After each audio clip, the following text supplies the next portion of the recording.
I was watching a video by the State of Politics with Nate and Bo, and they were talking about the attack on young Bob that happened. I think it was yesterday it happened, where radical leftists and Islamists, by the look of the people doing the attack, were like a bunch of savages, basically attacking this guy for what? For trying to have a conversation. And we see similar things. What happened to Charlie Kirk? Because people disagree politically, it's so weak, it's so stupid, it comes across loud and clear. They are incapable of arguing their point. So what do? They resort to violence. And GST, Great Societal Take Back UK, has also, attempted many times to have conversations with people who disagree. And I think that's worth doing. Even if, and this is the point I want to get to, Nate and Bo were suggesting that young Bob is naive for putting his head on the chopping block and that there's no point trying to argue with these people because he'll never convince them.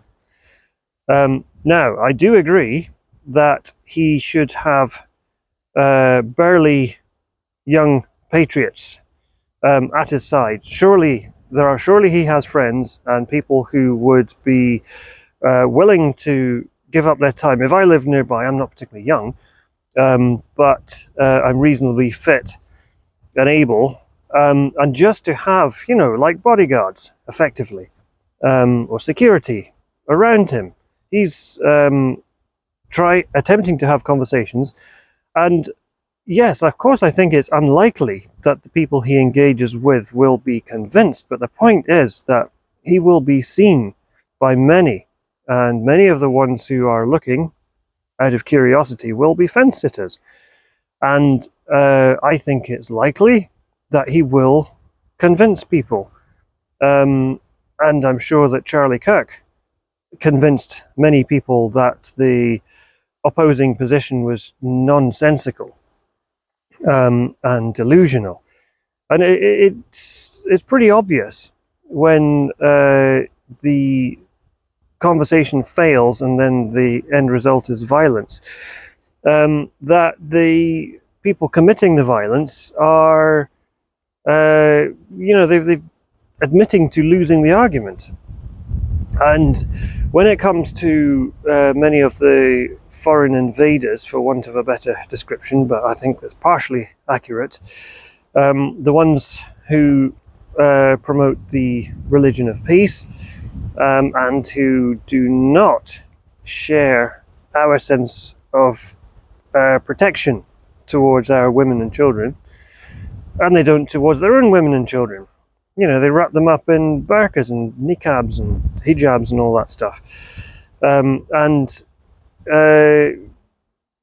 repeating myself from earlier. They also say that the testimony of a woman is worth half of that of a man. And I think we should say in this country, and this is kind of one of the messages that Rupert Lowe gave in his speech, or his online video, where when he introduced Restore Britain as a party, and he made the point, this is our country. That's not the way we do things. We do it like this. If you want to be here, you follow our rules. And only a weak society, buckles and caves into people who would suggest otherwise. And, from a point of view of morality, treating women and children the way that many Islamists do, of course, not all Muslims are like that. And like I said before as well, unfortunately, when these tensions arise, which have a racial element to them, the good ones can get caught up in among the bad ones. And some people will say, all Muslims have to go. All brown people got to go. and then what do? You throw the baby away with the bathwater. And in some respects, you can't blame them. If the overall effect of importing these people into our country is bad, then pragmatically it makes sense to kick a lot of them out. So with regards to young Bob, I hope he's not got any lasting ailments because of the kicking in that he got. It's pretty horrible, pretty primitive, and it speaks to the low IQ level of people who do that sort of thing. If you have a particularly low IQ, it seems to be a tendency that it's the Dunning-Kruger effect. The stupid people are blissfully unaware of how stupid they are, and they're quick to anger, and if they can't win an argument intellectually, then they'll resort to violence. And unfortunately, with the religion of peace, I've made this point before, and this doesn't get talked about much. It's probably considered like impolite to point this out, but when you have generations of first cousin marriage, not only do you get birth defects, but you get a lowering of the IQ level, and a lower IQ means that the said person is more likely to resort to violence and to be aggressive. And we've seen a lot of aggressive, savage behavior. It's feral quite often. You've seen the footage. You like in Paris, there were many foreigners smashing up infrastructure, bus stops and cars, and setting things on fire.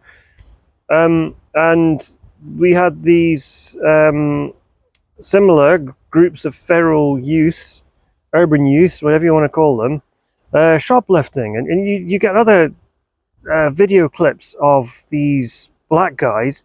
I saw one with a black guy in a supermarket just knocking all the bottles off the shelf, bottles of wine and stuff like that, making an absolute mess. And the people in the shop and other people, they're too scared to intervene. And there was another guy, I think, standing on top of the checkout, pouring milk on his head. Like, what the hell is that all about? Anyway, I'll come back to these subjects in the future. It seems impossible to get away from them. We've got a lot of problems in this country. We need to address them. We need to not be afraid to point out primitive behavior and stupidity when we see it, wherever that might be coming from. Anyway, thanks again. See you later.